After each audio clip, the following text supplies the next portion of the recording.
من الحیات الدنیا وہم عن الآخرۃ هم غافلون. اللہ فرماتا اور کہتا ہے شاید اسی زمانے کے لوگوں کے لحاظ سے یہ بات کہی جا رہی ہے. اللہ فرماتا ہے وہ لوگ تو صرف دنیا کی زندگی کے ظاہر کا علم رکھتے ہیں, وہ لوگ تو دنیاوی زندگی کے صرف ظاہر کا علم رکھتے ہیں, اور آگے اللہ فرماتا رکھتے ہیں اور آخرت کے لیے مفید علوم سے تو وہ بالکل ہی بے خبر ہے. تو گویا لوگ صرف دنیا کے اعتبار سے ظاہر کا علم رکھتے ہیں, اللہ قرآن میں فرما رہا ہے, اور آخرت کے اعتبار سے تو بالکل غافل ہو چکے ہیں. اور واقعی میں آج ہمارا حال یہی ہے. دنیاوی اعتبار سے الحمدللہ سائنس, ٹیکنالوجی, علم, فن, ہنرمندی, اسکلز جس کو کہتے ہیں, آج اس میں ہم لوگ بہت ایڈوانس ہیں, بہت آگے ہیں. جو کسی زمانے میں کہیں کہیں انسان مل کر ایک کام کرتے تھے, آج وہ ایک انسان یا ایک مشین جو انسان نے بنائی وہ کہیں کہیں لوگوں کا, ہزاروں اور سینکڑوں لوگوں کا کام یوں ہی کر دیتی ہے, اور ایسے بھی کام کرتی ہے جو کام انسان کر بھی نہیں سکتا. تو گویا ہم دنیاوی علم کے اعتبار سے تو بہت آگے ہیں. اللہ فرما رہا ہے وہ لوگ تو صرف دنیاوی زندگی اور ظاہری علم کے پیچھے پڑے ہیں, اور اس میں تو ہم واقعی میں آگے ہو گئے. پھر اللہ فرماتا ہے آخرت کے جو مفید علوم ہوتے ہیں اس سے بالکل ہی بے خبر ہے, اور واقعی میں ہم آخرت کے اعتبار سے آج بے خبر ہے. تو دنیا میں تو آگے جا رہے ہیں, آخرت کے اعتبار سے ہم بے خبر ہوتے جا رہے ہیں, یاد رکھیے. تو لہٰذا اس دور میں ہمارے لیے بہت اہم ہے کہ اللہ رب العزت سے ہم اپنا گہرا رشتہ جوڑے. سمجھ رہے ہیں, جس کو کہتے ہیں ایک ڈیپ ریلیشن شپ بنائیں, ایک اسٹرانگ, گہرا, مضبوط رشتہ بنائے, یاد رکھیے. ٹھیک ہے, اور اگر اللہ رب العزت کے ہم مضبوط رشتہ اس زمانے میں نہیں بناتے, یاد رکھیے, تو ظاہر سی بات ہے اس کے بڑے نقصانات ہم کو اٹھانا پڑیں گے. اس لیے کہ جہاں سائنس کے اعتبار سے, ٹیکنالوجی کے اعتبار سے, سیویلائزیشن کے اعتبار سے قومیں بہت عروج پر جا رہی ہے, ہاں اکنامی وغیرہ ایسی اس سے پہلے کبھی نہیں دیکھی گئی, لیکن آج وہیں دینی اعتبار سے بے دینی عام ہو چکی ہے, یاد رکھیے. تو لہٰذا اس دور میں اللہ رب العزت سے رشتہ مضبوط کرنا اور بھی زیادہ اہم ہے پچھلے زمانوں کے مقابلے میں.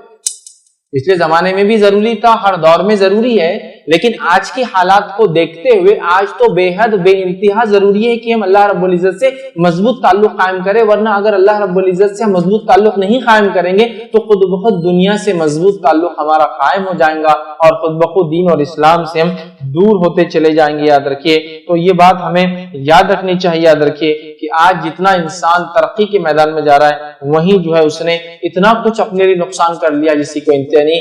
آج ہم لوگ دنیا کے لیے جتنا خرچ کرتے ہیں نا, اگر اس میں سے آدھا بھی اللہ رب العزت کی راہ میں جیسا خرچ کرنے کا حق ہے ویسا خرچ کرے تو اللہ رب العزت انشاءاللہ عزیز ہماری دنیا بھی سنوار دیں گے اور آخرت بھی سنوار دیں گے.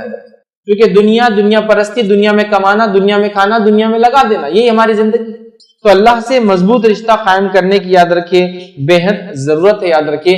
اور لوگوں کی اصلاح, معاملات کی اصلاح تبھی ہو سکتی, ہمارے ظاہر کی اصلاح تبھی ہو سکتی جو ہمارے باطن کی, ہمارے دل کی اصلاح. تو ہمیں اپنے دل کی اصلاح کرنے کی بے حد ضرورت ہے, یاد رکھیے. اور ہمیں اللہ رب العزت سے مضبوط رشتہ جوڑنے کی آج کے زمانے میں بے حد ضرورت ہے, یاد رکھیے. اور اسلام میں عبادت کا مفہوم بڑا وسیع ہے. اسلام میں عبادت کا معنی بہت وسیع ہے. مطلب اسلام میں عبادت کوئی مخصوص عمل نہیں ہے کہ بس یہ عبادت ہے اور باقی سب دنیا ہے.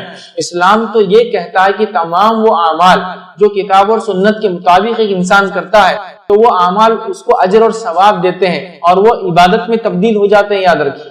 تو ایک انسان کا کبھی سونا بھی عبادت ہے, اگر اس نیت سے عشاء کے بعد سوئے کہ فجر میں اٹھے اور اٹھ جائے تو ساری رات عبادت میں اس نے گزاری.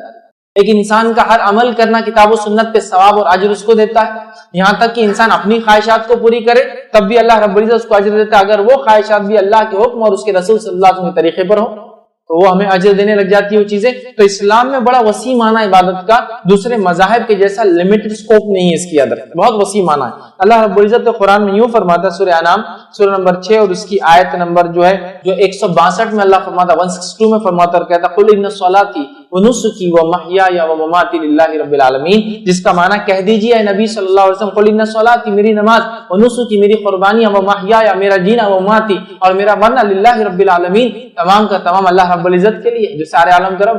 تو گویا ایک مومن کا نماز پڑھنا بھی, قربانی کرنا بھی, جینا بھی اور مرنا بھی تمام چیزیں اللہ کے لیے. تو عبادت کا مفہوم بڑا وسیع ہے, یاد رکھیے اسلام کے اندر. اسی طرح اللہ رب العزت ایک دوسرے مقام پہ فرماتا ہے, سورہ نحل آیت نمبر جو ہے 97 میں اللہ فرماتا اور کہتا ہے من عمل صالحا من ذکر او انثى, اللہ فرماتا اور کہتا ہے کہ جو بھی مرد ہو یا عورت ہو, کوئی بھی ہو, نیک عمل کرے لیکن ہو ایمان والا, تو ہم یقیناً ایک نہایت بہترین زندگی عطا فرمائیں گے اور ان کے نیک اور صالح اعمال کے بدلے میں انہیں ضرور جو ہے آخرت میں بھی دیں گے, ان کے اجروں کا بہترین بدلہ بھی دیں گے. تو اللہ فرما رہا ہے کہ اگر جو لوگ اچھے کام کرے، چاہے مرد ہو چاہے عورت ہو، لیکن ہو ایمان والے، تو ہم دنیا کی بھی اچھی زندگی دیں گے اور آخرت میں تو ان کے اعمال کا ان کو بدلہ ملنا ہی ہے۔ تو اسلام میں دیکھیے عبادت کا تصور بڑا وسیع ہے۔ اسلام یہ نہیں کہتا کہ دنیا بالکل چھوڑ دو اور صرف عبادت کرو، بلکہ دنیا میں جو اعمال ہم کرتے ہیں ان کو بھی کتاب و سنت کے مطابق کرے، وہ عبادت بھی بن جاتے اور نیکی بھی بن جاتے ہیں۔ سمجھا؟ وہ عبادت بھی بن جاتے اور نیکی بھی بن جاتے، یاد رکھیے۔ تو یہ اسلام میں عبادت کا بڑا وسیع تصور ہے، یاد رکھیے۔ ٹھیک، اب ہم دیکھتے ہیں، یاد رکھیے، انسان کمزور سے کمزور ہوتا چلا جا رہا ہے۔ آج دیکھیے آپ، ایک زمانہ تھا لوگ ایک دوسرے کو دھوکہ نہیں دیتے تھے۔ یہ ایک دوسرے کی کمزوری کا نتیجہ ہے کہ لوگ کمزور سے کمزور ہو رہے ہیں، یا لوگ کمزور کر دیے جا رہے ہیں اور لوگ ان کو دھوکہ دے رہے ہیں۔ تو انسان کمزور سے کمزور ہوتا چلا جا رہا ہے۔ اب ہماری طاقت کا سرچشمہ، منبع اور ذریعہ اور سورس صرف ایک ہے، وہ ہے اللہ سے تعلق۔ لوگ سمجھتے ہیں ہتھیار کے ذریعے ہم طاقت حاصل کر سکتے ہیں، یہ بھی ایک ذریعہ ہو سکتا ہے ایمان کے بعد۔ لوگ سمجھتے ہیں پیسے سے ہم طاقت حاصل کر سکتے ہیں، یہ بھی ایک ذریعہ ہو سکتا ہے ایمان کے بعد۔ لوگ سمجھتے ہیں جان پہچان اور وسیلوں سے طاقت حاصل کر سکتے ہیں، یہ بھی ایک ذریعہ ہو سکتا ہے ایمان کے بعد۔ لیکن سب سے اصل ذریعہ ہمارا اللہ سے تعلق ہے، یاد رکھیں۔ صحابہ کی زندگیوں کو دیکھیے، ان کے پاس مالی اعتبار سے کچھ بھی نہیں ہے، ہتھیار کے اعتبار سے کچھ نہیں ہے ان کے پاس، پہچان کے اعتبار سے کچھ بھی نہیں۔ چل لوگوں کو لوگ پہچانتے تھے، ورنہ عربوں کو پہچانتا بھی نہیں تھا جب تک محمد صلی اللہ علیہ وسلم میں نہ آئے۔ سمجھ رہے بات؟ اس کے باوجود آپ دیکھیے جب محمد صلی اللہ علیہ وسلم نے آئے، ان کو ایمان کی دعوت دی، ایمان قبول کرنے کے بعد، رب العزت سے گہرا تعلق اور ناطہ جوڑنے کے بعد دنیا میں سب ان کو پہچاننے لگے۔ پھر اللہ رب العزت نے ان کو سب کچھ عطا کر دیا جو دنیا کی زندگی میں انسان کو لگتا ہے، یاد رکھیں، بلکہ اتنا کچھ عطا کیا کہ جس کی کوئی انتہا نہیں، اس کے بارے میں ہم سوچ بھی نہیں سکتے۔ تو لہٰذا انسان کمزور ہے، صرف اس کے جو ہے قوت کا ایک ہی راز ہے، وہ اللہ رب العزت سے اس کا گہرا تعلق، یاد رکھیے، اور یہی اس کے نجات کا ذریعہ ہے، یہی میری اور آپ کی نجات کا، یاد رکھیے، ذریعہ ہے۔ اب آئیے، چونکہ میرا عنوان تہجد، قیام اللیل، صلاۃ اللیل، رات کی نماز، تراویح کے اوپر ہے، یاد رکھیے۔ تو آئیے پہلے اسلام میں نماز کی اہمیت کیا ہے میں سمجھتا ہوں، زیادہ تفصیلات میں جانے کی ضرورت۔ اسلام میں نماز کی بڑی اہمیت ہے، یاد رکھیے۔ اسلام میں نماز کی وہ اہمیت ہے کہ یہ ایک فریضہ ہے، ایک ایسی عبادت ہے جو اللہ رب العزت نے ہر مسلمان پر 5 وقت فرض کیے۔ فرض کے علاوہ آپ اگر دیکھیں تو اس میں نفل ہے، اس کے علاوہ ان نوافل کو جو اللہ کے رسول نے ہمیشہ ادا کیا ان کو موقع کہتے ہیں، ان نوافل کو جو کبھی ادا کیا کبھی نہیں کیا ان کو ہم سنتیں کہتے ہیں، ان نوافل کو جو آپ نے مختلف اوقات میں ادا کیے، مختلف رکعتوں کی شکل اور مختلف طریقوں سے، ان کے نام بھی آپ کو مل جائیں گے۔ فجر تو ہو گئی، فرض ہے، لیکن سورج نکلنے کے بعد آپ نماز پڑھ رہے، اشراق کہہ رہے ہیں، اردو زبان میں اشراق کہتے ہیں، چاشت کہتے ہیں، اوابین کہتے ہیں۔ اس کے علاوہ آپ دیکھیے صلاۃ الکسوف، صلاۃ الخسوف ہے، صلاۃ الخوف ہے۔ اس کے بعد آپ کتنی نمازیں کہ انسان شکر کے لیے پڑھ لیتا ہے، توبہ اور استغفار کے لیے جو ہے اللہ کے سامنے سجدہ کرتا ہے، شکر کے لیے جو ہے اللہ کے سامنے جو ہے سجدہ کرتا ہے، مصیبت اور پریشانی کے اندر اللہ کے سامنے نماز پڑھتا ہے۔ تو نماز آپ دیکھیے اتنی نوافل آپ کو ملیں گی جس کی کوئی انتہا نہیں۔ تو اسلام تو نماز کو بڑی اہمیت دیتا ہے، یہ مومن کا نور ہے، یاد رکھیے، یہ مومن کا وہ سرمایہ جس سے وہ تجارت کرتا ہے اعمال کے اعتبار سے، یہ مومن کے چہرے کا نور اور وہ سودا ہے، وہ سامان تجارت ہے جس کے ذریعے وہ آخرت میں انشاءاللہ عزیز کامیابی پاتا ہے، اور جس کو حاصل کرتا ہے اور جس کو دیکھ کر وہ کامیابی حاصل کرتا ہے۔ مرنے کے بعد جس چیز کا سب سے پہلے حساب ہونے والا اللہ کے معاملات میں وہ کیا ہے؟ نماز، اور بندے کے معاملات میں وہ کیا ہے؟ وہ خون۔ تو اللہ کے معاملے میں سب سے پہلے حساب نماز، بندوں کے معاملے میں سب سے پہلے حساب خون کا ہونے والا ہے۔ تو آپ اندازہ لگائی نماز کی کتنی اہمیت ہے۔ نبی اکرم صلی اللہ علیہ وسلم کے تعلق سے نماز کی جو کیفیت آتی ہے وہ یہ آتی ہے کہ روایت کے اندر الفاظ دیکھیے اس طرح سے، سنن ابو داؤد کی روایت ہے، نبی اکرم صلی اللہ علیہ وسلم کو اگر کوئی انتہائی اہم معاملہ پیش آ جاتا تو آپ نماز کی طرف دوڑتے۔ کوئی انتہائی اہم معاملہ پیش آتا، کوئی مصیبت، پریشانی، مشکل، فیصلہ لینا ہے، آندھی طوفان، آپ نماز کے لیے چلے جاتے، آپ نماز کے لیے بڑھ جاتے۔ اسی طرح ہم دیکھتے ہیں ایک روایت کے اندر آتا ہے کہ نبی اکرم صلی اللہ علیہ وسلم راستہ تنگ کر دیے جاتے، آپ دنیا کے اعتبار سے مشقت اور مشکلوں سے گزرتے تو آپ کی آنکھوں کی ٹھنڈک یہ نماز ہوا کرتی۔ اور مسند احمد کی روایت کے الفاظ یوں ہیں کہ نبی اکرم صلی اللہ علیہ وسلم کاروبار حیات میں شدت اور تنگی، جب دنیا کی معاملات میں شدت اور تنگی تکلیف محسوس کرتے تو بلال رضی اللہ عنہ کو حکم دیتے تھے اور کہتے ہیں بلال نماز کے لیے اقامت کہو اور ہمیں راحت پہنچاؤ، اقامت کہو بلال اور ہمیں راحت پہنچاؤ۔ مطلب جب کوئی تنگی اور مشکل ہوتی آپ نماز کی طرف جاتے، بلال سے کہتے کہ اب اقامت دو اور اس کے ذریعے راحت پہنچاؤ مجھے۔ تو آپ اس کو راحت کا سامان بتا رہے ہیں۔ مومن کا یہ نور ہے، مومن کا یہ وہ سرمایہ ہے جو وہ جمع کرتا ہے، یاد رکھیے۔ تو نماز ویسے ہی بہت بہت بہت زیادہ اہم جو عبادت ہے، یاد رکھیے، لیکن ہم اس نماز میں ایک مخصوص عبادت کا تذکرہ کر رہے ہیں، اور وہ ہے رات کی نماز جو عشاء کے بعد سے لے کر فجر کے پہلے تک پڑھی جاتی ہے، یاد رکھیں۔ ابو ہریرہ رضی اللہ عنہ فرماتے ہیں نبی اکرم صلی اللہ علیہ وسلم نے فرمایا نماز بہترین عمل ہے جو اس سے جتنا چاہے فائدہ اٹھا لے۔ نماز ایک بہترین عمل ہے جو اس سے جتنا چاہے فائدہ اٹھا لے۔ یاد رکھیں، بہرحال آج میرا موضوع نماز نہیں ہے، تہجد کی نماز، تو آئیے تہجد کی نماز کے تعلق سے کچھ باتیں سیکھتے ہیں تاکہ انشاءاللہ عزیز اپنے زندگیوں میں یہ عمل کو ہم داخل کرنے کی کوشش کریں۔ یاد رکھیے، تاکہ رات میں جب لوگ سو جاتے ہیں، لوگوں کے رشتے رب سے ٹوٹ جاتے ہیں، عام طور سے ذکر و اذکار لوگ چھوڑ دیتے ہیں، یا پھر لوگ لہو اور لعب جس کو یا لغویات میں رات میں جس کو کہیں گے فالتو وقت گنوا کے باتیں کرتے ہیں، یا رات میں لوگ جو برائی کی طرف مائل ہو جاتے ہیں، زنا، چوری، برائی ہے نا، اندھیرے میں ہے نا، اس طرح کے اعمال کرنے لگتے ہیں، تو اس وقت ایک بندہ مومن اٹھتا ہے، بستر سے اپنے آپ کو الگ کرتا ہے، ٹھیک ہے، بستر کے نرم پہلو کو چھوڑتا ہے اور اٹھ کر مشقت برداشت کرتا ہے، کبھی سردی کی مشقت برداشت کرتا ہے، کبھی گرمی کی مشقت برداشت کرتا ہے، کبھی پانی کے ٹھنڈے اور گرم ہونے کی مشقت کو برداشت کرتا ہے، کبھی جو ہے موسم کی وجہ سے کرتا ہے، کبھی صحت کے اعتبار سے کرتا ہے، لیکن وہ اپنے آپ کو منا لیتا ہے، اپنے رب کو راضی کرنے کے لیے اٹھ جاتا ہے اور اٹھ کر وضو کرتا ہے، وضو کر کے اچھے سے وضو کرنے کے بعد احسن طریقے سے، یاد رکھیے، وہ نماز کے لیے کھڑا ہوتا ہے اور اپنے رب سے رشتہ قائم کرتا ہے، اپنے رب سے تعلق قائم کرتا ہے، یاد رکھیے، اللہ کے سامنے عاجزی کرتا ہے، انکساری کرتا ہے، استغفار کرتا ہے، دعائیں کرتا ہے، نماز سے ہٹ کر تلاوت قرآن کرتا ہے، تو رب العزت اس چیز کو بے حد بے حد بے حد پسند کرتا ہے۔ ہم دن میں تو کرتے ہیں، لیکن صد افسوس یا افسوس کی بات ہے ان لوگوں کے لیے جو فرائض ادا نہیں کرتے، چونکہ میں تو نفل کی بات کر رہا ہوں، لیکچر ہی نفل پہ ہو رہا ہے، فرائض پہ تو نہیں ہو رہا ہے، صد افسوس ہے۔ لیکن نوافل کا اگر یہ اجر ہے تو میں سمجھتا ہوں اس کے اجر کو سمجھ کے آپ فریضے کا یا فرائض کا اجر کیا ہوتا ہوں اندازہ لگا سکتے ہیں۔ اور اس بات کو میری یاد رکھیے، اس بات کو یاد رکھیے، سلف صالحین کے نزدیک، صحابہ تابعین تبع تابعین، ان کے نزدیک فرائض تو فرائض تھے، سب کو اس پر عمل کرنا ہی تھا، اس میں کوئی خصوصیت نہیں تھی کہ انسان فرض کر رہا ہے 5 وقت نماز، آج تو بولیں کہ 5 وقت نماز پڑھا تو فرشتہ ہی ہے، لیکن یہ کوئی خصوصیت نہیں تھی، خصوصیت یہ تھی کہ انسان اللہ رب العزت رات میں اپنا تعلق وہ کرے، معلوم، اور بہت اہم تھا۔ سلف صالحین میں یہ بات عام تھی کہ وہ رات کی نمازیں پڑھتے، کچھ صحابہ کو دیکھا جاتا کہ وہ پوری رات نماز پڑھتے۔ اب آپ کہیں گے پھر سوتے کب؟ ظاہر سی بات ہے، نماز رات بھر پڑھ کے کچھ حصہ سوتے بھی تھے، لیکن اکثر چونکہ نماز پڑھتے تو ہم کہہ رہے پوری رات نماز، اور کوئی واقعی میں پوری رات نماز پڑھتے تھے، ٹھیک، اور دن میں کسی وقت آرام کیا کرتے تو پوری رات عبادت کر رہے ہیں۔ کچھ کا حال یہ کہ آدھی رات عبادت کر رہے ہیں، کچھ کا حال یہ کہ 1/3 کر رہے ہیں، کچھ کا حال یہ کہ 1/5 کر رہے ہیں، کچھ کا حال یہ کہ 1/6 کر رہے ہیں، 1/6 رات کو بانٹ رہے ہیں نماز، اور کچھ ایسے بھی تھے جو بہت قلیل مختصر 2 رکعت ہی پڑھ رہے ہیں لیکن پڑھ رہے ہیں۔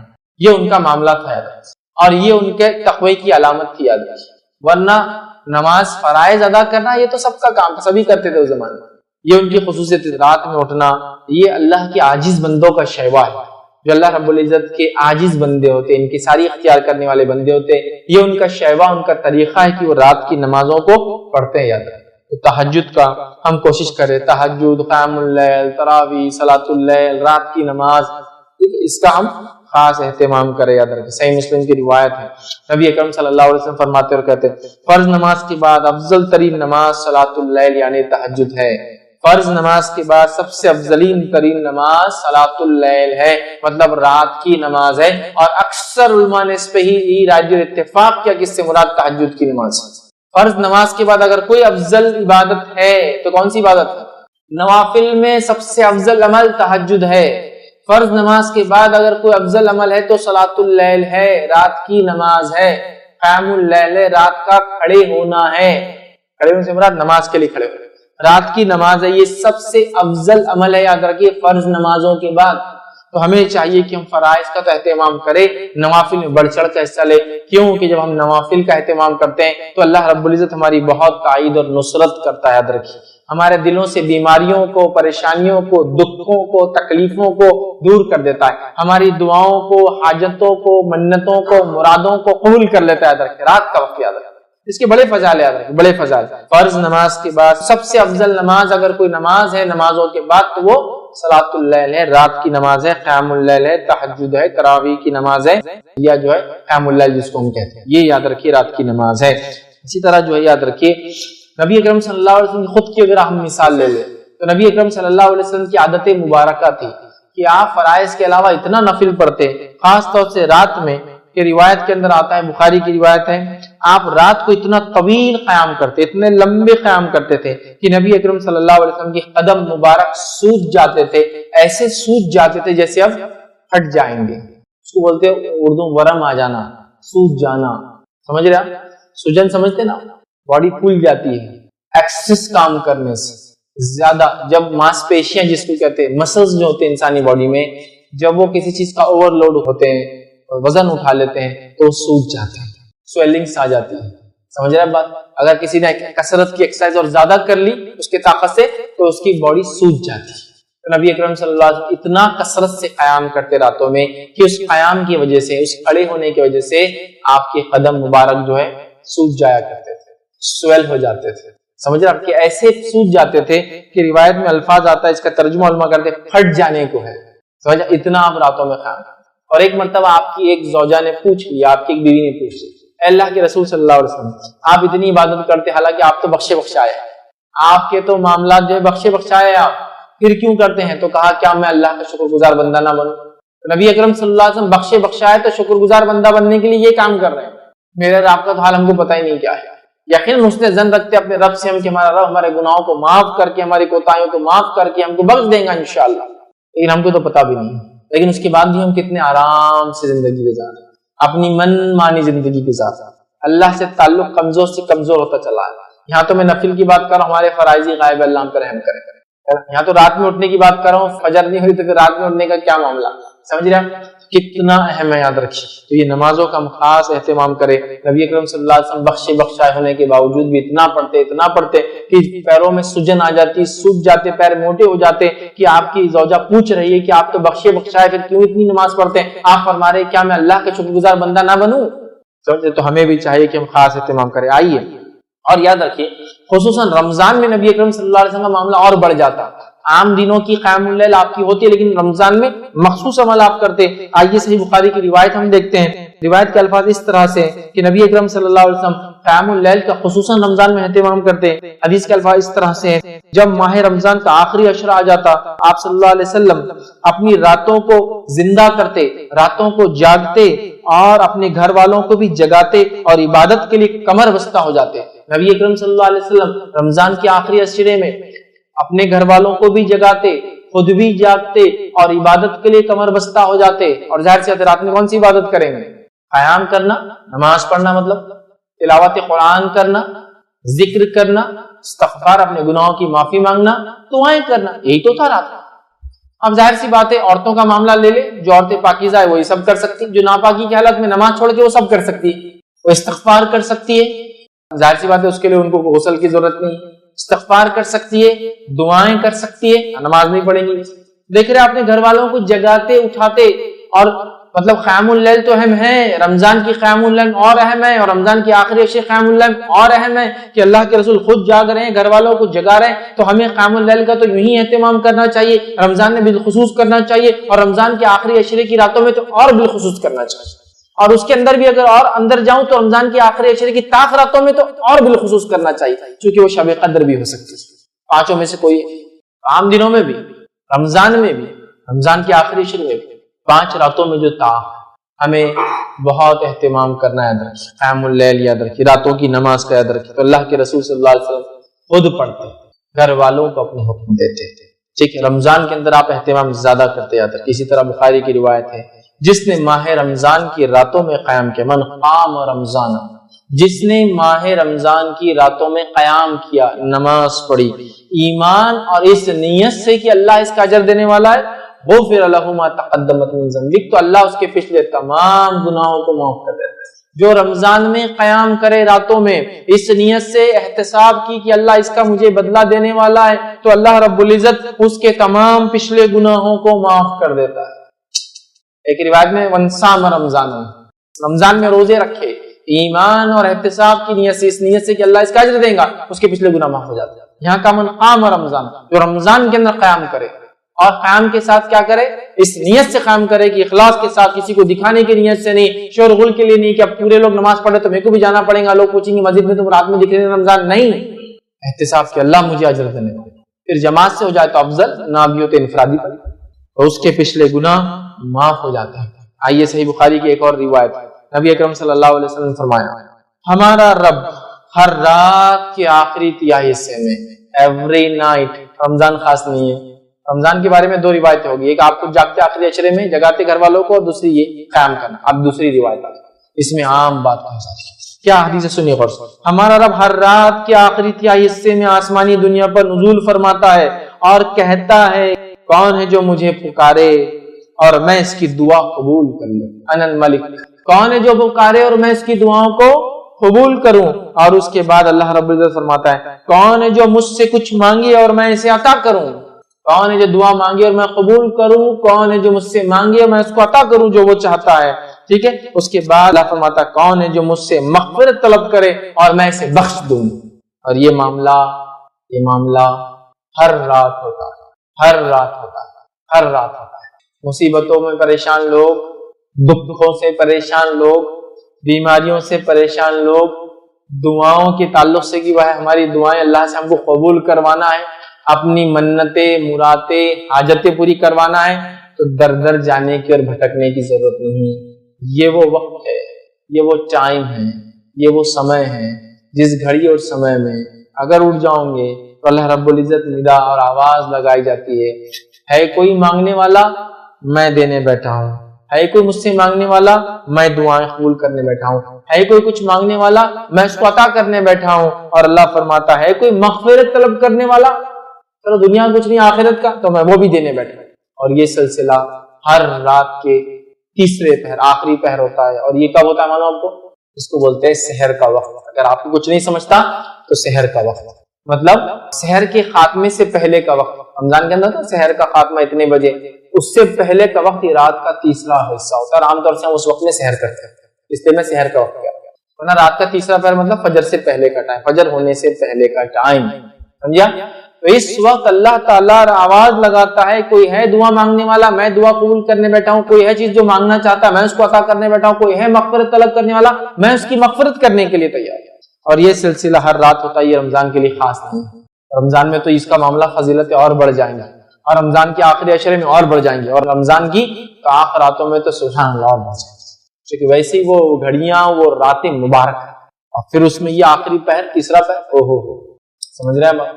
اور سلف صالحین نے ان سب کو انکیش کر لیا، وہ ایسی جگہ پہ انویسٹ کرنے کی عادت ہے جہاں ان کو ریٹرنز کی بالکل پوری امید تھی، اور بہت زیادہ ریٹرنز کی امید تھی، اور وہ کرتے تھے زیادہ۔ جیسے ہاں ہوتا ہے نا چتر چالاک، کیا کر رہا ہے چتر چالاکی اس کی کہ کمائی آ رہی ہے تو کمائی کو نہیں خرچ کرتا ہے، کمائی کو کہیں اور انویسٹ کر کے انویسٹمنٹ کے ریٹرن سے خرچ کرتا ہے۔ تو آپ بولتے دیکھو کمائی لیتا ہے، کمائی کو انویسٹ کرتا ہے، وہ الگ اس کا جمع ہو رہا، پھر اس سے ریٹرن سے وہ کرتا ہے، اس آدمی کو چتر بولتے ہیں۔ ہاں ٹھیک ہے، جو کما کے خرچ کر رہا ہے وہ بھی ٹھیک ہے، لیکن ایک آدمی کماتا ہے، کمانے کا آدھا حصہ انویسٹ کرتا ہے، انویسٹمنٹ کا ریٹرن بھی کمائی واپس چلتا ہے، تو وہ کیا کر رہا ہے؟ ایک طرح سے ایسٹس ڈیولپ کر رہا ہے۔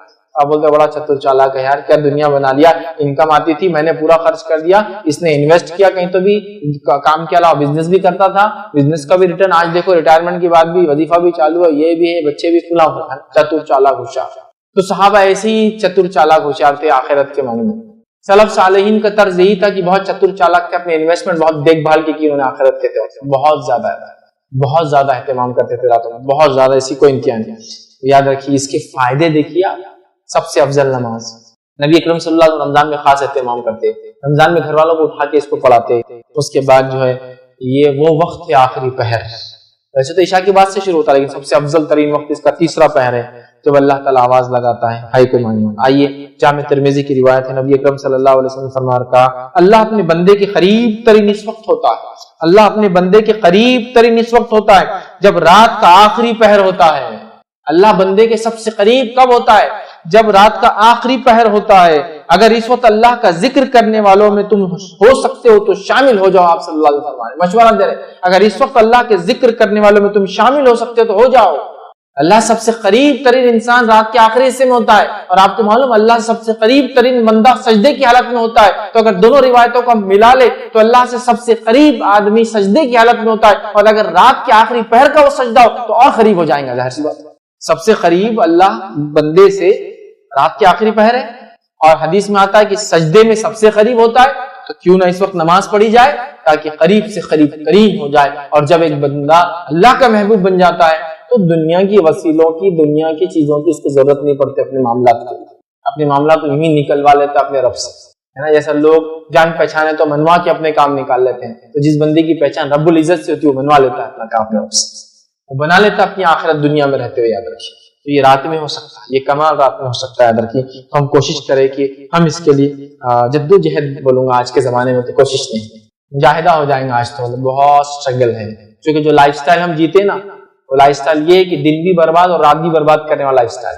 دن برباد فالتو کاموں میں، رات برباد فالتو کاموں میں، دونوں برباد ہوتے ہیں. راتوں میں دیر تک جاگنا اور پھر آدھی رات گئے تیسرے پہر کو سونا، تیسرے پہر سے سونا تو سورج چڑھنے تک سوتے رہنا، تو تب جا کے ہمارا معاملہ ہوتا ہے. یاد رکھیے اس اصول کو، یاد رکھیے جو قومیں سورج کو اٹھاتی ہے وہ دنیا میں کارنامے انجام دیتی ہے، اور جن کو سورج اٹھاتا ہے وہ کچھ نہیں کر پاتی. یاد رکھیے مطلب جو قومیں سورج نکلنے سے پہلے اٹھ جاتی ہے وہ دنیا میں کچھ کر جاتی ہے، اور جن کو سورج نکلنے کے بعد اٹھاتا ہے تو وہ کچھ زیادہ نہیں کر پاتے. سمجھ رہے بات کو؟ تو بہرحال ہم لوگ تو سب برباد کریں، اس کام کو مجاہدہ کرنا ہے، کوشش کرنا اور یہ عمل کرنا ہے. آئیے صحیح مسلم کی روایت ہے، نبی اکرم صلی اللہ علیہ وسلم فرماتے کہتے رات میں ایک گھڑی ایسی آتی ہے، رات میں ایک گھڑی ایسی آتی ہے کہ اس میں کوئی مسلم بندہ اللہ تعالیٰ سے جو کچھ مانگتا ہے اللہ تعالیٰ اسے دے دیتا ہے. رات میں ایک گھڑی ایسی آتی ہے کہ اس میں ایک مسلمان بندہ جو کچھ اپنے رب سے مانگتا ہے اللہ اسے دے دیتا ہے، ٹھیک دے دیتا ہے. اور یہ گھڑی ہر رات میں آتی رہتی ہے. یہ کوئی سال میں ایک دن مخصوص شب قدر وغیرہ نہیں، یا پھر ذی الحجہ کے پہلے 10 دن نہیں، یا پھر حرمت والے مہینوں میں نہیں. یہ ہر رات یہ مسئلہ ہوتا ہے، ہر رات یہ ایسا ہوتا ہے کہ ایک گھڑی آتی ہے اور اس میں بندہ مسلمان کوئی چیز مانگے. ظاہر سی بات ہے میں یہ روایت رکھ رہا ہوں کہ انسان نماز پڑھے اور پھر مانگے تو کیا دوبالا ہو جاتا ہے. نیکی کے ساتھ کوئی چیز مانگنا، نیکی کے ساتھ اعمال قبول کرنے کے اللہ سے دعا کرنا، نیکی کے ساتھ اللہ سے مغفرت کی طلب کرنا، اللہ قبول کرتا ہے، خوش ہوتا ہے. لیکن یہاں تو وہ بندہ یا وہ بندی بھی اللہ کی، جیسے کہ عورتیں سوال کرتی بس پاکیزگی کی حالت میں نہیں ہے، تو یہاں تو مانگنے کے لفظ یہ نہیں کہ نماز پڑھ کر مانگے. نماز پڑھ کے مانگنے والے کے لیے تو اور افضل ہوا، لیکن ویسے بھی مانگ سکتا ہے ایک بندہ، لیکن وہ گھڑی کب آتی ہے ہم نہیں جانتے. تو جو لوگ پریشان ہیں، در در گھوم رہے ہیں، مہینوں اور سالوں اپنی زندگیاں برباد کر رہے، راتوں میں جاگو نا اور منواؤ اپنے رب کو، کر لو اپنی دعائیں، کرا لو اپنی دعائیں قبول.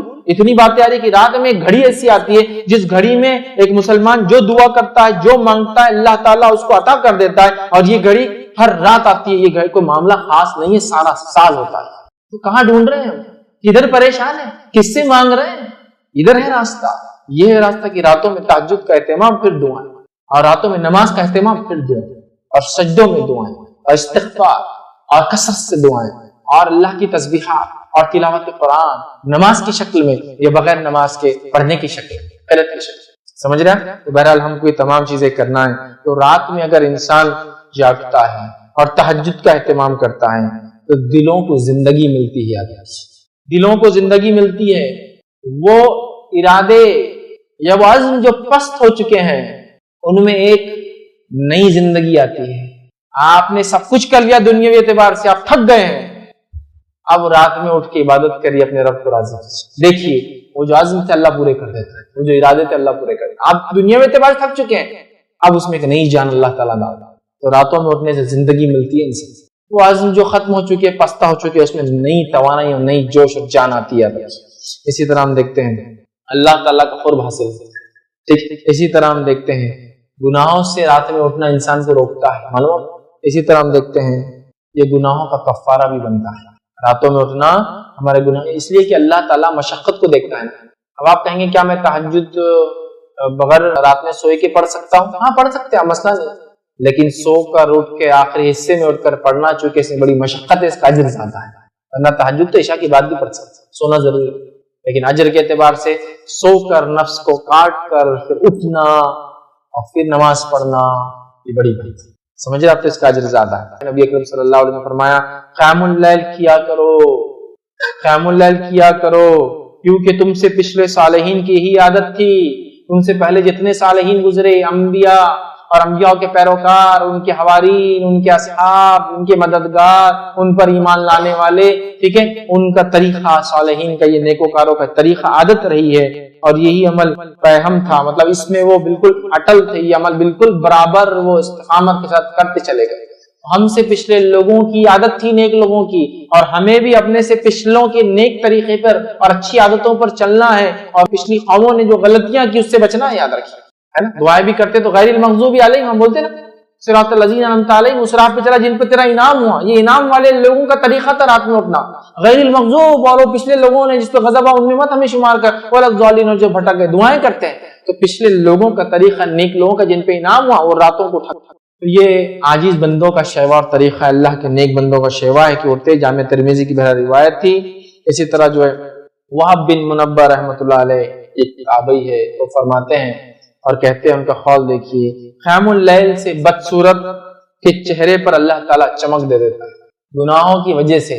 وہ آدمی نہیں کہ اب آپ بولیں گے امریکن اور یورپین تو پورے گورے ہوتے ہیں، اب ان کو کیا بدصورت کو دیں گے، نہیں، کانٹیکسٹ، انسان کی بدعمالیاں اس کے چہرے کو کالا کر دیتی ہے، اس کی بدعمالیاں اس کو بیکار بے نور کر دیتی ہے۔ تو یہ فرماتے ہیں، یہ تابعی ہے، وہ فرماتے وہاب بن منبہ رحمۃ اللہ علیہ، وہ کہتے ہیں قیام اللیل سے بدصورت کے چہرے پر چمک آ جاتی ہے، جس کو بولتے ہیں نا آپ کسی کے چہرے کو دیکھ کر، ارے کیا چہرہ یار یہ آدمی کا، اس کا رنگ کچھ بھی ہو سکتا ہے لیکن اس کے چہرے کو دیکھ کر آپ فریش ہو جاتے ہیں، آپ میں ایک موٹیویشن جنریٹ ہوتا ہے، آپ خوش ہوتے ہیں کچھ لوگوں کے چہرے پہ۔ وہ فرماتے ہیں کہ اللہ تعالیٰ قیام اللیل سے بدصورت چہرے پر چمک آ جاتی ہے، یہ فرماتے ہیں اس کی بدولت ذلیل آدمی کو اللہ عزت نصیب کر دیتے ہیں۔ اب ظاہر سی بات ہے، جو رات کو اٹھ کے نماز پڑھ رہا تو فرائض کا اہتمام تو ہو ہی چکا ہوں گا نا اس کا، تو اللہ تعالیٰ اس کے ان اعمال، فرائض اور نفل میں اضافہ اور راتوں میں اٹھنے کی بدولت کیا کرتا ہے، اس کے لیے یہ کرتا ہے کہ ذلیل آدمی کو اللہ عزت دلا دیتا ہے۔ اور کئی لوگ جو اعمال کے اعتبار سے ذلیل تھے، گناہ گار تھے، جب اللہ کے حضور میں جو توبہ کیا، سچی توبہ کی اور ایمان لائے، اور اس کے بعد جو نبی نے جس وقت میں موجود تھے اس نبی پر ایمان لا کے اس کے طریقے پر چلے اور اللہ رب العزت کو راضی کرنے کی کوشش کی، تو وہ ایک دم ذلیل تھے اعمال کے اعتبار سے، اللہ نے عزت بخش دی دنیا کی۔ تو چور اور ڈاکو تھا، ایمان لے کر آیا، اللہ نے عزت بخش دی، سمجھ رہا؟ تو کوئی اللہ کا نیک بندہ بن گیا جس کے واقعات، جس کی برائیاں مشہور تھی سماج میں، یہ ہوتا ہے۔ تو وہ کہتے ہیں کہ اللہ ذلیل کو عزت دے دیتا ہے، ٹھیک ہے۔ اور پھر فرماتے ہیں روزے دار کی شہوانی قوتوں کو کمزور کر دیتا ہے، اور مومن کے لیے جنت سے پہلے راحت و آرام کی کوئی جگہ نہیں ہے۔ دن میں روزہ رکھنے سے شہوانی قوتیں کم ہوتی ہیں، اور رات کو جاگنے سے چہرے پر نور اور عزت ملتا ہے، سمجھ رہا؟ کتنی بڑی بات۔ اب جو واقعے میں فرائض پہ عمل کر رہا ہے وہ اپنے نور کو اور بڑھا لے، اپنی عزت کو اور بڑھا لے۔ جو عمل نہیں کرتا ہے وہ فرائض سے عمل کر کے اس طرف بھاگنے کی کوشش کرے۔ یہ گریس مارکس کی بات ہو رہی، جتنی بھی نوافل کی بات ہو رہی، نوافل فرض کے بعد ہی اجر دیتے ہیں، یاد رکھیں۔ تو کوئی سمجھیں گا اتنے فائدے تو میں فرض نہیں کر کے یہ کروں گا، یہ تو تب اجر دیں گے جب فرائض ہوں گے، یہ بات یاد رکھیے، ٹھیک ہے۔ بہرحال آئیے آگے۔ عبداللہ ابن عباس رضی اللہ عنہ فرماتے ہیں، ان کا قول ہے، فرماتے ہیں جو شخص یہ چاہتا ہے کہ اللہ تعالیٰ اس کے لیے قیامت کا طویل قیام آسان کر دے، جو شخص یہ چاہتا ہے کہ اللہ تعالیٰ قیامت کا طویل قیام اس کے لیے آسان کر دے، اسے چاہیے کہ وہ اپنے آپ کو راتوں کی تاریکی میں سجدے اور قیام کی حالت میں اللہ کے سامنے حاضر کرے۔ قیامت کا قیام بہت لمبا ہے، 50 ہزار سال کا ایک دن، حساب و کتاب لوگوں کے ہوں گے نہیں شروع، پسینے کا یہ عالم ہوا کہ لوگ اپنے گناہوں کے اعتبار سے پسینے میں ڈوبے ہیں، ٹکنے گھٹنے ناکوں تک ڈوبے ہیں، معلوم یہ حال اس وقت قیام ہے لمبا۔ وہ کہہ رہے ہیں جو طویل قیام سے اپنے آپ کو بچانا چاہتا ہے آخرت سے، اسے چاہیے کہ رات کی تاریکی میں سجدے اور قیام کی حالت میں اللہ کے سامنے پیش کرے اپنے آپ کو، اور اس کے دل میں قیامت کے دن کا ڈر اور رحمت الہی کی امید ہے۔ قیامت کا ڈر بھی ہے لیکن رحمت الہی کی امید بھی ہے، اور وہ کھڑا رہے اپنے رب کے حضور اور سجدے کرے، تو انشاءاللہ وہ قیام اس کے لیے آسان ہو جاتا ہے انشاءاللہ، یاد رکھیے۔ تو بہرحال اس کے ساتھ ساتھ قیام اللیل کی فضیلت جو ہے مسند احمد کی ایک روایت میں آتی ہے، اتنی بہترین پیاری پیاری فضیلتیں ہیں، یاد رکھیے، ایک کی بعد ایک اس حدیث میں آتی ہے۔ یہ حدیث میں آپ کے سامنے رکھتا ہوں، آئیے حدیث کے الفاظ سنیے۔ نبی اکرم صلی اللہ علیہ وسلم فرماتے ہیں تم رات کا قیام ضرور کیا کرو، تم راتوں کی نمازیں ضرور پڑھا کرو، تم عشاء کے بعد سے لے کے فجر سے پہلے تک کچھ نہ کچھ نمازیں ضرور پڑھا کرو، نام تہجد بولو، تراویح بولو، قیام اللیل بولو، تم پڑھا کرو، تم راتوں کا قیام ضرور کیا کرو، کیونکہ یہ تم سے پہلے صلح کی عادت تھی، تم سے پہلے کے انعام والے لوگوں کی، نیک لوگوں کی عادت تھی. تو پہلا فائدہ رات کی نماز، نیک لوگوں کے نقش قدم پر چل رہے ہیں، پہلا. دوسرا فرماتے ہیں عادت تھی، اور رات کا قیام اللہ سے قریب کرتا ہے، رات کا قیام اللہ سے قریب کرتا ہے، دوسرا فائدہ. تیسرا فرماتے ہیں گناہوں سے بچاتا ہے، مطلب دن میں گناہوں سے بچنے کی صلاحیت پیدا ہوتی ہے اگر قیام کریں گے رات میں. تو چوتھا فائدہ سنیے، فرماتے ہیں آپ صلی اللہ علیہ وسلم، اور برائیوں کو مٹا دیتا ہے. جو پچھلا ہو گیا وہ نام اعمال برا کلیئر ہوتا ہے، نیا نام اعمال میں گناہ انٹری نہیں لیتے ہیں. گناہوں سے دن میں بچاتا ہے، پچھلے جو گناہ ہو گئے ان کو مٹاتا ہے. پانچواں فائدہ سنیے، غور سے سنیے، برائیوں کو مٹاتا ہو گیا پانچواں فائدہ. اور جسمانی بیماریوں کو دور کرتا ہے. کون سا ایسا انسان ہے جو بیمار نہیں ہے؟ کون سا ایسا انسان ہے جو کہے گا میرا نام عمل تو نیکیوں سے فل؟ کون سا ایسا انسان ہے جو کہے گا گناہ میں نہیں کرتا ہوں؟ کون سا ایسا انسان ہے جو یہ کہے کہ جو پچھلے گناہ ہے وہ مٹانا نہیں چاہتا ہے؟ کون سا ایسا انسان ہے جو کہے کہ میں سلف صالحین کے ہم سے پچھلے گزرے ہوئے نیک لوگوں کے طریقے میں نہیں چلنا چاہتا ہوں؟ تو یہ نیک لوگوں کا طریقہ تھا. یہ کرنے سے، رات کا قیام کرنے سے اللہ تعالیٰ کے ہم قریب ہوتے ہیں. کون سا انسان اللہ کے قریب نہیں چاہتا؟ یہ کرنے سے ہمارے دن میں گناہ نہیں ہوں گے انشاءاللہ. تو اللہ گناہ سے بچاتا ہے، پچھلے گناہوں کو مٹاتا ہے اور بیماریوں سے دور کرتا ہے. پورے علاج، پورے مسائل کا حل، پورے پرابلمز کا سلوشن رات میں جاگنا ہے. رات میں تو جاگنے میں سے کوئی ڈاؤٹ نہیں. یہ طریقے جو صلح نیک لوگ کرتے تھے، قیام، تلاوت قرآن، استغفار، ذکر و اذکار، دعائیں، نماز لمبی لمبی، ٹھیک، یہ سب کر کے ہم کو راتوں کو جاگنا ہے. اپنے رجا گینی جو ہم نے بنا لی یاد رکھیے، یہ بڑی اہم بات ہے، یاد رکھیے. اور اللہ رب العزت جو ہے قرآن نے فرماتا ہے اور کہتا ہے امن ہوا قانت آناء اللیل ساجدا وقائما یحذر الآخرۃ ویرجو رحمت ربہ قل هل يستوی الذین یعلمون والذین لا یعلمون. اللہ فرماتا ہے بھلا جو شخص راتوں کے اوقات سجدوں اور قیام کی حالت میں گرتا ہو، آخرت سے ڈرتا ہو اور اپنے رب کی رحمت کی امید رکھتا ہو. بھلا جو شخص، اللہ فرماتا ہے، راتوں کے اوقات میں سجدے کرتا ہو اور قیام کی حالت میں جو ہے گزارتا ہو اور آخرت کے ڈر اور اس کی بھلائی، جو شخص راتوں کے اوقات میں سجدوں اور قیام کی حالت میں گرتا ہو، آخرت سے ڈرتا ہو اور اپنے رب کی رحمت کی امید رکھتا ہو. آگے اللہ فرماتا ہے بتاؤ بھلا علم والے اور بے علم کیا برابر ہو سکتے ہیں؟ مطلب اللہ تعالیٰ نے رات میں جو سجدے کرتا ہے، قیام کرتا ہے، اس کو کمپیر کر کہا کہ کیا وہ لوگ جو علم رکھتے ہیں اور جو علم نہیں رکھتے وہ برابر ہو سکتے ہیں؟ تو یہاں دیکھیے خاص طور سے اللہ فرماتا ہے رحمت کی امید رکھتا ہو، ٹھیک ہے، اور وہ سجدے اور قیام کرتا ہے، اور خاص طور سے لیل میں، رات میں. تو رات میں جو قیام کرتا ہے، رات میں جو سجود کرتا ہے، تو اللہ فرما رہا ہے کہ وہ لوگ ہیں جو آخرت کو سمجھتے ہیں، علم رکھتے ہیں. تو کیا وہ لوگ جو علم رکھتے ہیں اور علم نہیں رکھتے، کیا دونوں برابر ہو سکتے ہیں؟ تو ہمیں یہ عادت ڈالنا چاہیے راتوں میں قیام کی، یاد رکھیے. اور راتوں کو ہم طویل لمبا قیام کرنے کی کوشش کریں، اللہ کا تقوی اختیار کرے، یاد رکھے. راتوں کو کم آرام کرنے کی کوشش کرے، اور جو ہے صحت کے وقت خاص طور سے اللہ تعالیٰ سے مغفرت طلب کرے. کیوں؟ اس لیے کہ اللہ رب العزت نے سورہ زاریہ سورہ نمبر 51 آیت نمبر 18 اور اسی طرح سورہ آل عمران میں ایک جگہ فرمایا اور کہا وبالاسحار هم یستغفرون. مومنوں کی صفت ایک یہ ہے کہ وہ سحر کے وقت میں استغفار کرتے ہیں. کیا فرمایا اللہ نے؟ وبالاسحار هم یستغفرون. وہ لوگ سحر کے وقت استغفار کرتے، چونکہ اسی آخری پہرے رات کا اور سب سے افضل گھڑی ہے. اللہ رب العزت نچلے آسمان پہ ہوتا ہے اور بندہ اللہ سب سے قریب ہوتا ہے، اور روز آواز لگائی کوئی مانگنے والا اور کوئی ہے مغفرت طلب کرنے والا، میں مغفرت دینے والا. تو جو ہے استغفار کا وقت ہے، یاد رکھیے. تو ہمیں چاہیے ہم کوشش کریں کہ اللہ تعالیٰ سے راتوں میں اٹھ کر خوب جو ہے توبہ کرے اور خوب ہم جو ہے استغفار کرے، یاد رکھیے.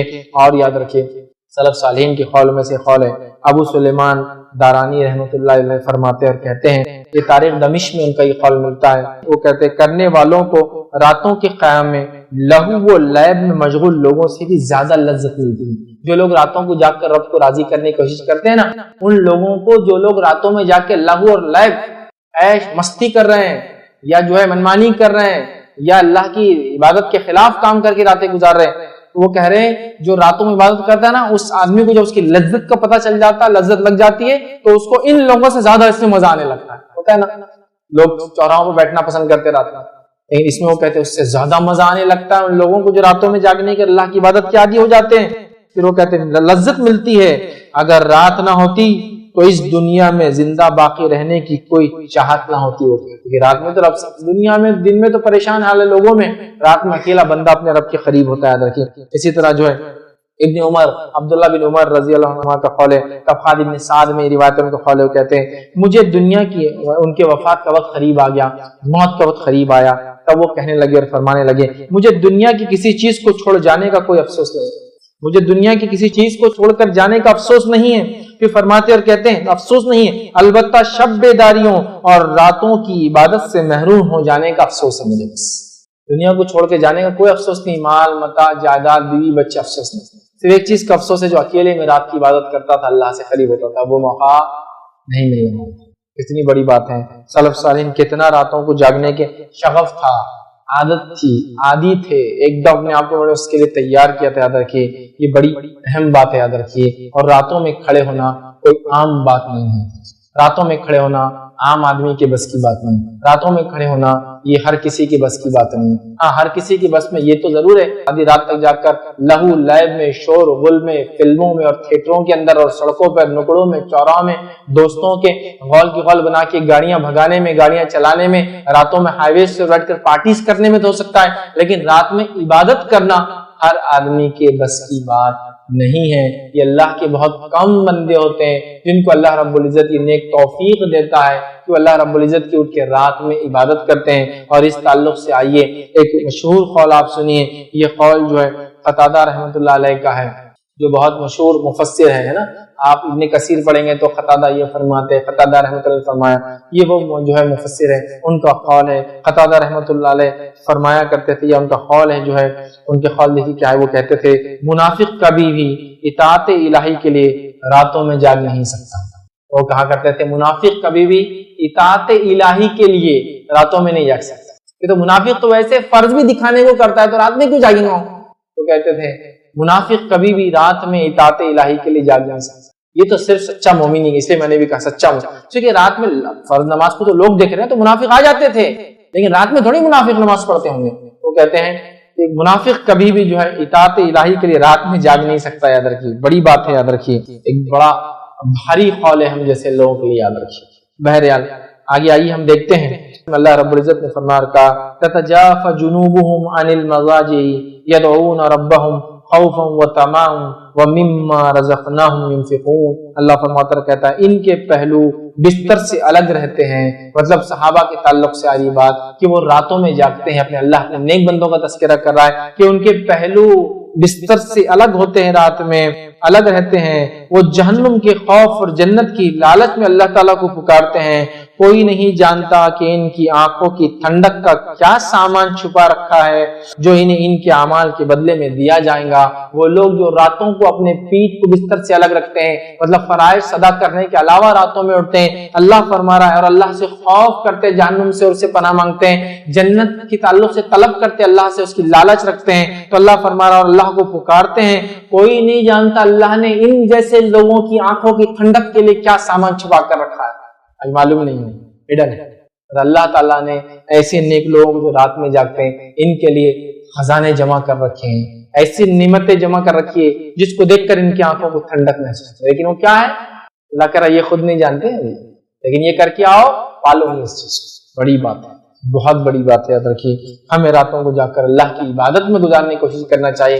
یوں تو بہت گل چھرے، عیش مستی مذاق، انجوائمنٹ، کنٹری سائڈ جو ہے پکنک اور رات میں خیمے لاگے گھوم لیے، بہت گھومنے ہو گیا سکتا، لیکن یہ عادت، یہ مشغلہ ہم کو بنانا، یاد رکھیے، اور اس کے فائدے اٹھانا ہے۔ اسی طرح اللہ رب العزت جو ہے قرآن فرماتا سورہ دہر کی آیت نمبر 26 اور 27 میں فرماتا اور کہتا ہے وَمِنَ اللَّيْلِ فَاسْجُدْ لَهُ وَسَبِّحْهُ لَيْلًا طَوِيلًا إِنَّ هَؤُلَاءِ يُحِبُّونَ الْعَاجِلَةَ وَيَذَرُونَ وَرَاءَهُمْ یومن ثقیلا۔ اللہ فرماتا اور کہتا ہے، غور سے سنیے کیا ہے، اللہ فرماتا ہے اور رات کے وقت اس کے سامنے سجدے کر اور رات کا طویل عرصہ اس کی تسبیح کیا کر۔ نبی اکرم صلی اللہ علیہ وسلم کو اسپیشل حکم ہے اور انبیاءوں کے لیے یا نبی اکرم صلی اللہ علیہ وسلم کے لیے رات کی نماز فرض تھی، یاد رکھیے، یہ ضروری ہوتی ہے، یاد رکھیے۔ اور آپ صلی اللہ علیہ وسلم ہمیشہ پڑھتے تھے. پھر اللہ فرما رہا ہے وَمِنَ اللَّيْلِ فَاسْجُدْ لَهُ وَسَبِّحْهُ لَيْلًا طَوِيلًا کہ نبی آپ رات میں سجدہ کرے, مطلب قیام کرے, نماز پڑھے, اور رات کا طویل عرصہ اللہ کی تسبیحات بیان کرے. إِنَّ هَؤُلَاءِ يُحِبُّونَ الْعَاجِلَةَ اور اللہ فرماتا ہے اور کہتا ہے بے شک یہ مادی لوگ جو دنیا پرست لوگ ہیں وہ جلدی ملنے والی دنیا چاہتے ہیں, اجلت سے ملنے والی وہ چیز چاہتے ہیں. پھر اللہ فرماتا ہے عاجلہ وَيَذَرُونَ وَرَاءَهُم يَوْمًا ثَقِيلًا اور فرماتا ہے جلدی ملنے والی دنیا کو چاہتے ہیں اور اپنے پیچھے بڑے بھاری دن قیامت کی ہولنا کیا چھوڑے اور بھلائے بیٹھے ہیں. یہ لوگ دنیا پرست لوگ دنیا چاہتے ہیں لیکن آخرت کو بھلا بیٹھے ہیں, اس کی عذاب کو, اس کی ہولناکیوں سے جو ہے یہ لوگ بالکل انجان ہیں. لیکن اے نبی آپ راتوں میں جگہ کیا کیجئے, سجدے کیا کیجئے, خوب ذکر کیا کیجئے اور ایک بڑا طویل عرصہ اس میں گزاریے. تبھی تو نبی اکرم صلی اللہ علیہ وسلم لمبی لمبی راتوں میں نمازیں قائم کرتے تھے.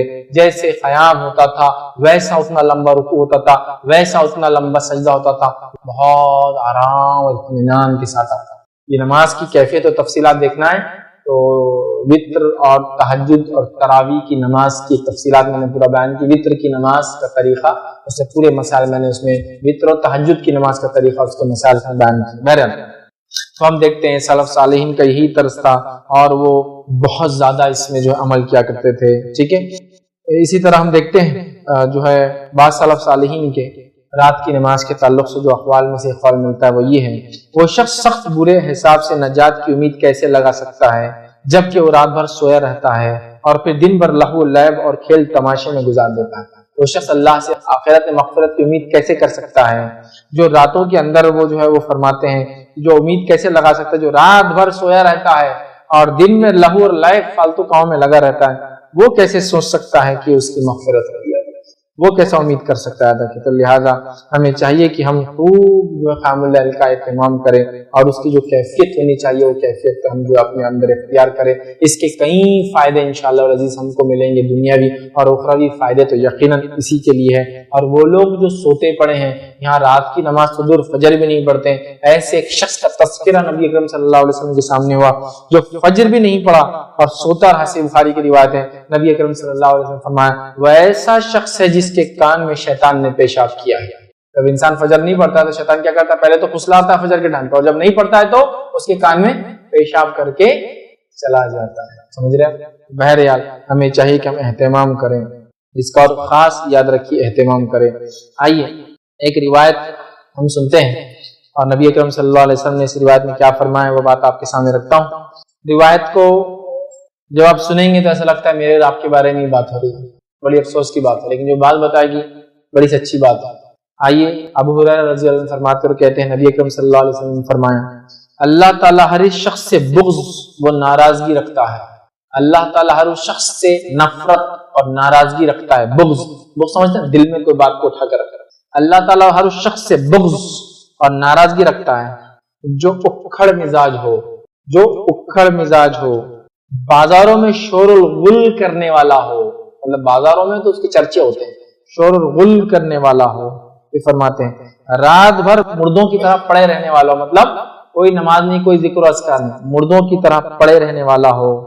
دن کو گدھوں کی طرح کام کرنے والا ہو, مطلب فرائض ورائض سب گئے, بس گدھے کی طرح محنت اور مشقت کرتا ہو. ٹھیک ہے, کام اختیار کرنے والا ہو. دنیا کے معاملات میں تو بہت جاننے والا ہو اور آخرت کی زندگی سے بالکل غافل اور نادان ہو. تذکرہ جب میں پڑھا تو مجھے لگا اللہ مجھ پر رحم کرے, میرا ہی آپ کا تذکرہ اور ہم لوگوں کا تذکرہ. ایسا انسان ہے, سنیے اس کی کیفیت. اللہ ایسے انسان سے بغض اور نفرت کرتا ہے جو انسان کیسا اکھڑ مزاج ہو. مزاج کو بدلو اپنے. دوسرا فرماتے ہیں وہ انسان جو بازاروں میں شور و غل کرتا ہو, مطلب بڑے چرچے ہو اس کے, راتوں کو بالکل مردے کے جیسا سوتا ہو, کوئی ذکر و اذکار, کوئی تلاوت, کوئی نماز نہیں پڑھتا ہو, دن گدھوں کی طرح محنت کرتا اور کام کرتا ہو, دنیا میں چتر اور چالاک ہر چیز کا علم ہو اور آخرت کا پورا غافل آخرت. آج ہماری زندگی کیا ہے؟ دن بھر گدھوں کی طرح کام کرنا, رات بھر جانوروں کی جیسا سونا, پھر دن بھر وہی کرنا. دنیا میں تو ایسی چتر چالاکی کی کون سے برانڈ کا کون سا ڈیزائن, کون سا ماڈل, کون سے ماڈل کا کون سے ماڈل کے پیس میں کون کون سے چیز کتنی کتنی کیسی کیسی کون سی تبدیلی کے ساتھ کون کون سے کمپنیوں کی ہے, سب پتہ ہے ہم کو. لیکن یہی بات قرآن حدیث آیتوں کے تعلق سے قرآن اس کی سمجھ ان کو میں سمجھتا بہت کم لوگ، میں ہی فیل ہو جاؤں گا، نہیں مانوں گا، سمجھا، نہیں مانوں گا. لیکن دیکھیں سب ہم میں ہماری ساری صفت، اللہ بغض اور نفرت کرتا ہے ایسے انسان سے. یاد رکھیں اللہ تعالیٰ ایسے انسان سے بغض اور نفرت کرتا ہے. یاد رکھیے جس کے اندر یہ صفتیں ہوں. ہمیں چاہیے کہ راتوں کو اٹھنے والے بنے ہم، یاد رکھیے، اور دن میں فرائض ادا کرے، راتوں کو کچھ نہ کچھ ہی صحیح بہرحال عبادت کرنے کی کوشش کیا کریں. یاد رکھیے قیام اللیل کے تعلق سے آئیے کچھ اقوال رکھتا ہوں. ایک قول جو عبداللہ بن مسعود رضی اللہ عنہ کا ہے، جو مشہور صحابی ہے، کیا فرماتے آپ سنیے قیام اللیل کے تعلق سے. جب آپ سے فرمایا گیا، کسی نے کہا کہ ہم جو ہے قیام اللیل نہیں کر پاتے، رات کی نمازیں نہیں پڑھ پاتے، ٹھیک ہے، تو وہ فرماتے اور کہتے ہیں، اور وہ کہتے ہیں تمہیں تمہارے گناہوں نے اس کے قابل نہیں چھوڑا. سبحان اللہ.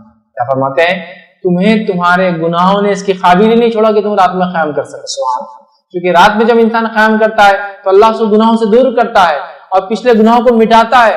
تو کہتے ہیں اگر تم رات میں قیام نہیں کر سکتے ہو تو تمہارے گناہوں نے تمہیں اس لائق نہیں چھوڑا کہ تم رات میں اللہ کے سامنے کھڑے ہو، یا اللہ تعالیٰ نے تمہیں اس لائق نہیں رکھا کہ اب تم اس کے سامنے رات میں کھڑے ہو. وہ تو ایسا وقت ہے کہ جو مانگا قبول ہو رہا ہے، مغفرت مل رہی ہے، گناہوں سے اللہ بچا رہا ہے، پچھلے گناہوں کو اللہ معاف کر رہا ہے، اپنی قربت دے رہا ہے، نیک لوگوں کے طریقوں پر چلا رہا ہے. تو کہہ رہے تمہارے گناہوں نے تم چھوڑا. اللہ سمجھ رہے. آئیے آگے ہم بڑھتے ہیں. ایک اور قول اسی طرح ملتا ہے، بڑا سخت ہے وہ بھی اپنے آپ میں. تو کسی سے کہا گیا ہے رات کی نماز کے تعلق سے، تو لوگوں نے کہا کہ ہم استطاعت نہیں رکھتے رات کی نماز کی، تو فرماتے ہیں یا کسی نے ان سے کہا کہ قیام اللیل کی استطاعت نہیں پاتے، تو ایسا کوئی طریقہ بتائیے جس طریقے کو اختیار کرنے سے ہم قیام اللیل کرنے لگے. تو فرماتے ہیں دن کو اللہ تعالیٰ کی نافرمانیوں میں نہ گزارو تو رات کو اللہ تعالیٰ تمہیں خود کھڑا کر لیں گا اپنے ساتھ. عبداللہ بن مسعود کیا فرما رہے ہیں؟ تمہارے برائیوں نے، گناہوں نے تمہیں اس لائق نہیں چھوڑا کہ تم رات میں کھڑے ہو سکو. یہاں دوسرے قول میں ایک بات مل رہی ہے کہ دن نافرمانیوں مت گزارو تو اللہ تعالیٰ تمہیں خود رات میں اپنے سامنے کھڑا کرے. سبحان اللہ. آج ہم نے نہ اپنے دن ایسے رکھے کہ رات میں اللہ کے سامنے کھڑے ہو سکے، نہ راتیں ایسی رکھی ہم نے کہ دن میں اللہ کے سامنے کھڑے ہو سکے. راتیں ایسی کہ فجر غائب ہو جا رہی ہے نا. تو بہرحال ہمیں بہت زیادہ اس چیز کی کوشش کرنا ہے کہ جتنا ہو سکے، جیسی ہو سکے، رات کی نماز تھوڑی کیوں نہ صحیح پڑھنا. 2 رکعت سے صرف عشاء کی نماز کے علاوہ 2 رکعت سے پڑھنے کی ہمیں انشاءاللہ کوشش کرنا. یاد رکھیے. اور ایسی بیداری جب اپنے آپ میں لائیں گے بڑے فائدے ہوں گے. یاد رکھیے ابو داؤد کی روایت ہے، اور صرف ہم کو نہیں جاگنا، اپنے بیوی بچوں کو بھی جگانا. ابو داؤد کی روایت ہے، نبی اکرم صلی اللہ علیہ وسلم فرمائے اللہ تعالیٰ ایسے آدمی پر رحم فرمائے جو رات کو اٹھا اور نماز پڑھی، اور اس نے اپنی اہلیہ بیوی کو بھی اٹھایا اور اس نے بھی نماز ادا کی، اور اگر اس نے اٹھنے سے پسو پیش کیا، مطلب بیوی اٹھنے کو تیار نہیں تھی، تو اس نے چہرے پر پانی کا چھینٹا مارا. اور اللہ تعالیٰ ایسی عورت پر رحم کرے جو رات کو بیدار ہوئی اور اس نے نماز پڑھی، پھر اس نے اپنے شوہر کو بیدار کیا، اگر وہ نہیں اٹھا تو اس نے اس کے منہ میں پانی مارا. یہ فجر کی پہلے کی بات ہے. اور ماں عائشہ رضی اللہ عنہا فرماتی ہے نبی اکرم صلی اللہ علیہ وسلم مجھے رات میں اٹھاتے تہجد کے لیے، اور رات میں پانی مار کے کہتے عائشہ اٹھو وتر پڑھ لو. صحابہ رات کی نماز کے بعد وتر پڑھا کرتے تھے، اور یہی سنت بھی. وتر رات کی آخری نماز ہے فجر سے پہلے. یہ لوگ تہجد کا اہتمام کرتے. تہجد کیا وتر؟ اللہ کیا فرما رہے ہیں عائشہ اٹھو اور وتر پڑھ لو، چونکہ تہجد بھی پڑھنا ہے. سمجھا بات؟ یہ لوگ اتنا زیادہ اہتمام کرتے تھے اس نماز کا. اور اللہ رحم کرے ایسے شوہر اور بیوی پر جو ایک دوسرے کو فرائض نہیں، فرائض تو فرض ہے، رات کی نماز کے لیے اٹھاتے ہیں. تو اللہ تعالیٰ رحم کرے. اللہ کے رسول دعا دے رہے ہیں ایسے خاوند اور ایسی بیوی کو، اللہ کے رسول صلی اللہ علیہ وسلم دعا دے رہے ہیں جو اٹھ کر یہ کرتے ہیں. اسی طرح جو ہے امام احمد نے جو ہے اپنی کتاب الزہد کے اندر ایک جو ہے قول نقل کیا وہاب بن منبر رحمۃ اللہ علیہ کا. وہ فرماتے تھے شیطان کو پرخور مطلب بہت کھانے والا یا زیادہ کھانے والا، اور پرخواب زیادہ سونے والا سے زیادہ پیارا اور کوئی نہیں ہے. وہ کیا فرما رہے ہیں کہ شیطان کو بہت زیادہ کھانے والا اور بہت زیادہ سونے والے سے زیادہ کوئی اور پسند نہیں. اور یہ جو سلف کے اقوال ہے نا، بہت حکمت ہوتی ہے اس کے اندر، بڑی دور اندیشی ہوتی ہے اس کے اندر، ہے نا. پرخور، زیادہ کھانا، زیادہ بیماریاں، زیادہ موٹاپا، کم خیام، زیادہ موٹاپا، کھڑے نہیں بیٹھ کے نماز، ہے نا، زیادہ موٹاپا، 100 پرابلمس. زیادہ نہیں کھانا. میں نہیں کہہ رہا ہوں کہ ہر کھانے والا ہی موٹا ہوتا ہے. کچھ لوگ بہت کھاتے لیکن موٹے نہیں ہوتے، کچھ لوگ کم کھاتے موٹے ہو جاتے ہیں. یہ بیماریاں وغیرہ ایک الگ مسئلہ ہے، لیکن اگر بیماری وغیرہ نہیں ہے صحت کو مینٹین رکھنا ہے.